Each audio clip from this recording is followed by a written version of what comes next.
सातबाराचा उतारा म्हणजे काय? सातबाराचा उतारा हा महाराष्ट्रातील शेतजमिनीच्या बाबतीमध्ये अत्यंत महत्त्वाचा कागद आहे. यामध्ये त्या शेतजमिनीचा मालक कोण आहे, किती क्षेत्रफळ आहे, कोणते पीक घेतले जाते आणि इतर कायदेशीर माहिती नोंदवलेली असते. सातबाराच्या उतार्यामध्ये नेमके काय असते? गाव, तालुका, जिल्हा याची माहिती सातबाराच्या उतार्यामध्ये असते. गट क्रमांक, सर्वे क्रमांक, शेतजमिनीचा क्षेत्रफळ, हेक्टर आणि आर, मालकाचे नाव व त्यांचा हिस्सा, पिकाचा प्रकार, बोजा. जसे की एखाद्या बँकेकडून आपण कर्ज घेतलेले असेल तर त्या कर्जाचा बोजा हा सातबाराच्या उतार्यावर नोंदवलेला असतो. वडिलोपार्जित मिळकत असेल तर त्यामध्ये कोणाकोणाचे हिस्से आहेत याबाबतची नोंदसुद्धा त्या मिळकतीच्या उतार्यावर असते. आपण जर सातबाराचा उतारा ऑनलाईन काढायचा असेल तर mahabhumi.government.in या वेबसाईटवरून सुद्धा आपण उतारा काढू शकतो.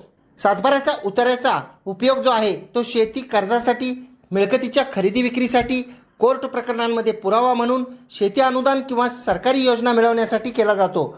आपल्याला जर ही माहिती आवडली असल्यास माहितीला शेअर करा. कोर्ट कचेरी या यूट्यूब चॅनलला सबस्क्राईब करा. फेसबुक, इंस्टाग्रामवर पाहत असाल तर फॉलो जरूर करा.